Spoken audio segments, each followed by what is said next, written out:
Going into this new year with good intentions and realistic resolutions to make your life better is something I am definitely focusing on this year, and getting rid of all the goals that are really just not that important and are not really going to set my life up in a way that makes sense. I know a lot of you can relate. I feel like every time this year, everyone is new year, new me. I am just here encouraging you to, we're going to talk about New Year's in a little bit. Hello, if you are new here, my name is Noelle. I do all kind of homemaking, cooking, baking from scratch, and a little bit of motherhood, all of that kind of stuff here on my channel. We are a low income family of 5. I am also a day one yapper, so that's what we kind of do on this channel is take you along with me while I'm in my house doing all of the things that I typically do, share new recipes or recipes that I've been loving for a long time, and, just yap. And we just talk about what's going on in the world or solve problems that may be a society thing or what have you. We do it on this channel. Anyway, today is New Year's Eve, and I thought it would be fun to take you guys along with me on some traditions that we do, as well as just, pick up the camera because, hello, I need a video for you guys. I haven't filmed much since my last video. I think this is the first time I picked up the camera since Christmas. I mean, Christmas and New Year's Eve is not far away, but I did not film on actual Christmas, of course. Just a few little snippets like on Instagram or something, but didn't actually pick up the camera and film. So it's been probably like 2 weeks since I filmed at this point. So here we are. I picked up the camera for you today, and I am just opening my house is what I call it. I'm starting a fire. We have been absolutely loving these cozy fires in the morning. I am loving these slow mornings. And to be honest, we have been rolling out of bed so much later than normal, and it has been kind of refreshing. At first I had like mom guilt, and I'm like, okay, Noelle, you need to be up out the bed before 9 o'clock. Okay. And then I don't know, something set in me. I think it was my husband that kind of talked reason with me and was like, why would you feel guilty about not waking up at like 7 in the morning or 8 in the morning, or like a lot of these other YouTube moms waking up at 5 a.m. to do, I don't even know what. They like to do their bread, read their Bible, do all their laundry, all of that, which I feel like is not really realistic for majority of us stay-at-home moms, okay? If that's you, go off. But that's not me, and that's never been me. I feel like for the longest, I have had mom guilt for not waking up super early like a lot of the people on social media. I feel like social media has this way of making you feel a certain type of way, even though in reality, that's not what most people are doing. That's just what everyone else is doing online, And it's not really realistic, to say the least. Anywho, so I'm just opening up my house, starting a fire, not feeling any guilt for rolling out of bed at 9 o'clock, having all the snuggles and cuddles with my husband in the morning. It is so warm in the bed. I want to climb out. And I feel like that's what's been holding me in the bed so much longer, are those sweet cuddles with my husband and my kids. I am so enjoying that. And I decided not to wish that away, because before you know it, it's going to be super hot and we're not going to want to do all that in the morning. And also the sun rises a lot earlier in the summer. So let's not wish away the season that we are currently in. And mom guilt, who is she? She is not allowed here, okay? Not allowed. Anyway, I just thought I would share that with you guys if you guys have struggled in any kind of season of mom guilt. I know it happens to the best of us. But yeah, again, just opening my house, starting a fire, getting that coffee machine going because I look forward to that every morning. I love me a good espresso in the morning, or a good latte, or whatever have you, okay? It is just delicious. I ran out of raw milk, and there actually was a raw milk recall in my area. So I'm just giving it some time, okay? Before I go back to the farm and get some, because they had to shut down because of like bird flu or whatever else in my area. So actually all in California had to do like recalls, and it's been this whole thing, even though no one from my knowledge has gotten sick from my research. But yeah, I can't wait to get that raw milk back because I definitely miss it. Organic will do. I'm wearing my glove while I'm pouring my milk. I forgot it was on. I'm cleaning the kitchen, trying to avoid another eczema flare up on my hands. And we are still using our Christmas cups, okay? We are still living in Christmas season, even past Christmas. What do you know? Look at that. All the Christmas stuff is up. In my house, it is a tradition to take it down after my birthday, which is, somewhere in the beginning of January. And so I leave our decorations up like basically all January, and they don't come down until February. And you know what? No guilt there either, okay? I want to enjoy the Christmas season as long as possible. And so I'm having my coffee by the fire and we are just hanging out. I am hoping kids do not knock over my camera because they are always just running around the house. My Christmas tree is a toy to the kids as always. And I ended up nursing the baby, Snuggles. We decided to play some Candyland. The kids received this for Christmas.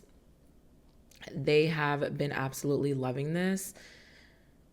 And it's been so much fun. Highly recommend board games with your kids if they are old enough. There's still some fighting and some disagreements for sure. Oh, look at that. I decided to actually get dressed and put on something, that's not loungewear or pajamas. But don't get me wrong, I wear that all day long too. But when I'm filming, I like to actually put some clothes on for you guys most of the time.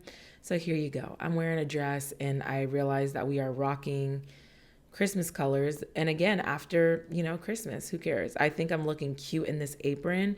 And then way later on in the night, realize that it is covered in flour and whatever else from several days prior. So this apron needs to be washed. But, just let me think that I'm cute in that clip, okay? Just let me have that. I am just feeding my starter right now and getting ready to bake some bread. I actually already had some starter and some dough going at this point, but I am trying to feed my starter because I will be making bread over the next few days. My family and I have been craving for the past, I don't even know, week, some madeleines. If you don't know what madeleines are, they are a French cookie, but they're kind of like a cookie / cake. Delightful treat. They are so good. If you've never had one, they are delicious, okay? This recipe is very simple. The ingredients are very simple. We have been enjoying the ones from Costco lately, and when I went to go look at the ingredients, because I am an ingredient reader, okay? I don't know what all the ingredients mean, but most of the time if you can't pronounce it, it's not something that you want to be in your food, right? I'm not saying that's always the case, but a lot of the time. Simple ingredients is what we like in our food. That's why we do a lot of baking and cooking from scratch. Now, the Costco ones are so good, but they have a ton of things in there like seed oils, preservatives, gums, emollients, all these things where I'm just why? It's so easy to make at home and it's just not necessary. So I'm adding brown butter, flour, sugar. I'll leave my recipe down below. It's very simple. Mixing in that brown butter. If you don't know what brown butter is, it is just butter on the stove for a while until it gets nice and brown and all those fat solubles start becoming amber brown, and you just let it sit and cool. So I did that earlier on in the morning, and now I'm just putting it in my madeleine pans. I got these on Amazon a while back, and madeleines are just they're pretty simple to make. And they're not as intense as making macarons or macarons, but they're super delicious. Because macarons and the technique of macaronage, which is a French, technique for making cookies, it's more about the technique than it is about the recipe for macarons. But madeleines are almost dummy proof. Well, at least in my opinion, with my baking experience, not saying I have all this experience baking. But just from my experience, it's pretty simple to make. You don't want to let them bake too long. And I just pull them out the oven. They slide out of the pan really easy. It's actually really satisfying to watch them just come right out of the pan, no problems. You do want to grease the pans really well though. I used butter, melted butter, and then I am just sprinkling them unnecessarily with some powdered sugar. You don't have to do this, but I just think that it makes them look even better and really good. They are delicious. Highly recommend to make. Worth buying the pans for sure. They are not super hard to make. They don't take too much time to make, and you have to let the dough or the batter chill for about like an hour, I would say, but it's not bad. Okay, so we're moving on to the next thing. It is a heavy day in the kitchen. You want to know why? Because Noelle doesn't want to spend the next several days in the kitchen after the holidays. We are grabbing this ceramic bowl and we are going to fill her up with some water, and I forgot to fill the Berkey, so that's that. I had to take the water, the nice cold water, out of my fridge.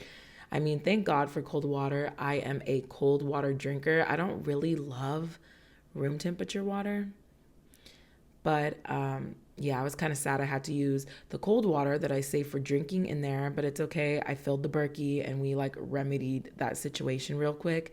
No biggie, way bigger problems in the world, I know.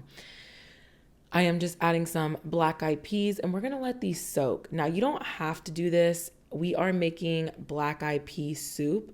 This is also a tradition that we do every single year and we have since I was a child, but my grandma used to make it. So I'm just going to throw 3 bags of black eyed peas in there. They're kind of small bags, so that's why I use 3. And then I just covered that and I'm going to let that soak probably for the next like hour or two while I'm nursing the baby. But in the meantime, the baby is happy.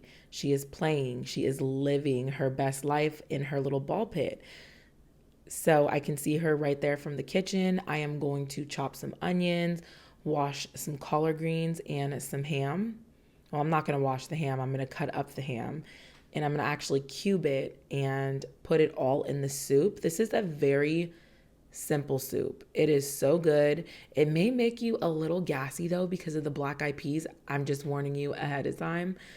But you know, that's all part of it when you have black eyed peas. It's supposed to be a New Year's, I don't know, good luck. And not like I believe in luck. I believe in God and I believe in the Lord and Jesus. So I'm not really doing it for luck. I'm more just doing it because it's nostalgic and my grandma used to always do it every single year, my great grandma and my grandma. And so we have to keep these special traditions going. My mom and my brother are going to be here and enjoying the food with us. So I am going to make the biggest pot that I possibly can and the biggest pot that I own, that I actually scored at the thrift store. Love that pot. Puts in so much work for me. And that way we can have soup for days and I don't have to be in the kitchen because we are a family that loves leftovers and really truly live on them.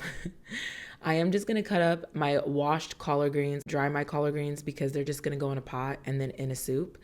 So no big deal there. I know some people like to devein them. I'm just cutting up some ham while I'm telling you about the greens. This is a pretty good size ham and I actually got it on sale, you guys, for $13. $13. A good time for ham is definitely after the holidays because they are trying to get rid of that stuff because everyone already had their ham. So freezing a ham might be a really good idea for next year because you can get a really good price on it. If you can keep it in your freezer, if you have a deep freezer, that might be something you should do.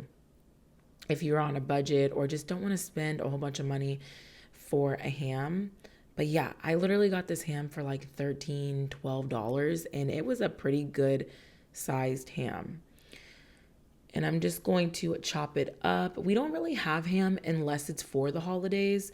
So we'll usually do it like maybe Thanksgiving and sometimes on Christmas, but usually not. It's more of a New Year's Thanksgiving thing for us.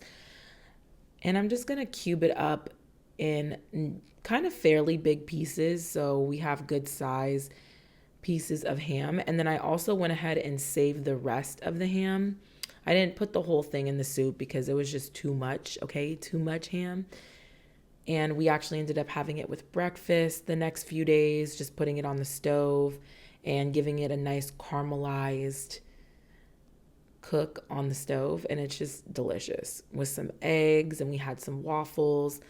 I gave the kids some waffles. I don't know if you saw earlier, I didn't mention it, but I gave them waffles that I had in my fridge because we've been making huge batches of waffles. I like triple or quadruple my recipe, so I have enough for family that comes over in the morning a lot of the time, or kids just want a quick snack, they'll grab waffles. I can make a protein with it, sometimes waffles for dinner with some kind of protein because we love breakfast for dinner. But I just make big batches of stuff, okay? If you're wondering what I'm doing here, removing this white stuff, this is actually my pork broth that I made the day before. I let it sit in the fridge. Well, I let it cool first and then let it sit in the fridge. And does anybody else, sometimes, this is random, does anyone else not put like super cooled down things in the fridge? Because I have done that many times. Let me know down below if there's like a reasoning for that. But they always say you should let it cool completely before putting it in the fridge. I sometimes don't do that and I don't really notice a difference. Let me know what you think. But I was just removing the fat from my pork broth, and that's what's going to be the base of our black eyed pea soup. I had to take a break here from prepping that soup, and the baby is hungry, so we did a nursing solids break. I cannot believe that she is on solids. I'm just over here tending to my little fire because we actually kept this going, I think, basically all day. And I just can't believe that she's already eating solids. It feels like the time is just going by so quick. And yeah, we use Once Upon a Farm pouches. If you are wondering, they are cold pressed, 100% organic baby food. Baby food is something that is very interesting to me, that they put tons of preservatives and metals and like chemicals in baby food.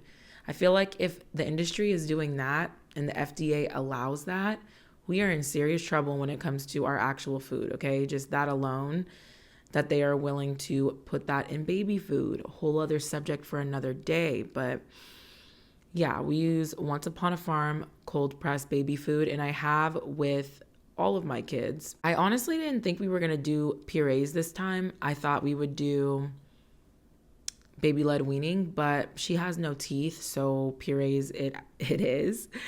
And that's okay too. They grow at their own pace and develop at their own pace. So we are doing purees, and that has been working out great. I added some more kosher salt to my little salt thing. I wanted the Redmond real salt, but they didn't have it at my store this time, so we're just going with good old Diamond kosher salt. It's like the flaky sea salt, and that works really well too. You really want a good high quality salt. I am showing you my extra pork broth that I took out of the soup because I way overfill the pan. I way overfill every pot, kind of on purpose, because I want to make sure I have enough broth, because I like to add broth as the days go on. So I usually don't take that into mind when it comes to actually putting stuff in the pot. So I always end up scooping it out. But it works out because then I have extra broth. Anywho, we are getting started on some chocolate chip cookies because these were highly requested from my family. And I know we just made the madeleines, but I didn't make too many of those. And, just in case we want to sweet over the next few days, there we go. We have some brown butter chocolate chip cookies that I will freeze. I like to freeze the dough, and I will leave that recipe down below for you guys. So good. I'm using some homemade vanilla extract.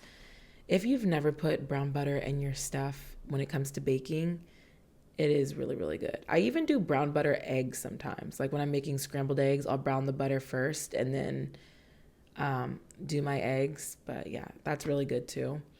I am just adding in my dry ingredients. There has been many times when I made cookies where I just mixed it all together, wet and dry, in one bowl. And you can do that too. And I don't notice much of a difference, but to get everything a little bit more incorporated, I do like to do wet and dry separately. When it comes to cakes and cookies, I feel like it works better, but honestly, I don't really notice that much of a difference. Like the texture is fine when I've mixed it all up in one bowl at one time. So, you do whatever works for you. Baking doesn't have to be as precise as everybody says all of the time. There are certain things you want to follow, But baking is a little bit more forgiving, I feel like, than people lead on. I am just, after I drained my black eyed peas, I threw them in the pot, as you guys saw, and let those cook for a while. Now, the reason why I let them soak for a while, it just cuts down on cooking time. But let me tell you, many times I've just thrown them in the pot and it was totally fine too. I also hear that soaking the beans helps with digestion. So some people like to soak them overnight, which is great. And I've done that before too. Honestly, I don't notice that much of a difference, at least with my body, but everyone has different health needs, different food needs. So you do what is best for you. I am adding in all of my collard greens, my onions, my ham, and we're just going to let that go for like a few hours and just let it simmer. Let all those flavors develop. I'm adding salt, a ton of seasonings. You can make this spicy if you want to. I didn't do that though, because the kids will be eating this for the next few days. And now I'm just scooping out my cookie dough. I love to use a ice cream scoop for muffins and cookies as well. So easy. I'm going to let these sit in the freezer for probably a few hours and just let them just sit and really let that flour absorb all of that gluten and all of the good stuff. I am going to bake off a few sourdough artisan loaves and score those really quick for our soup. So I baked a few loaves and here they are. And now we let those cookies sit in the freezer for a while. It's obviously been a few hours between baking those loaves, and children just running around me and feeling so blessed. I am going to bag up a few of these cookie dough scoops, and just let these, go in the freezer for when we want them and then bake them fresh. Also, if you freeze them first, here's my brother and I doing a twirling competition. I don't know what started this. I think it was my dress. He saw that my dress was like catching air because it's kind of like big and good. It's kind of big and you just get like a lot of air under it. And so we had like random twirling competition. I'm serving up some soup. He is drinking his protein powder. I am adding some broth back to the soup. And we are going to keep adding broth throughout the week. And that really just, helps keep the soup a soup, because the beans will absorb some liquid and then you won't have that much soup. And when you warm it up, you want it to be a little bit soupy. I am cutting that bread. So delicious. Love a good fresh loaf so much. Now we ended up doing a countdown for the kids way earlier than 12 o'clock because we just, we actually did the 9 o'clock countdown. So on New York's time, it was 9 o'clock our time and, already midnight their time. So that worked out perfect. And the kids ran around for a little bit. We poured ourselves some bubblies, aka just apple cider, because, well, some people had some drinks, but I didn't because I'm breastfeeding and just don't want to fuss with any of that. So I'm just having some apple cider. And we baked off those cookies. I sprinkled a little bit of sea salt on top. And we finished it with some sea salt. And just going to enjoy our evening with a fire. And yeah, honestly, you guys, this year I'm keeping it very simple and just focus on my family, focus on taking care of myself, my husband graduating school, getting his dream job, and just working towards the future. Nothing super crazy do we have for goals. Obviously, keep posting videos. I just want to thank you guys so much for all the support on this whole last year and all of the years of this channel. And I hope you guys are having a good holiday season. And I hope you guys are setting realistic expectations or realistic resolutions for yourself throughout the year, and keep them simple and obtainable and very mindful, all of those things going into the new year. But I do think that family, connection, and health are always like the number one thing. And of course, trying to save some dollars in your account, right? That's always a goal as well. Anyway, thank you so much for watching and supporting this channel. I really appreciate you guys. Tell me, what are your New Year's resolutions down below? I would love to hear your goals, your plans for the year. And I will see you guys in the next one. Bye.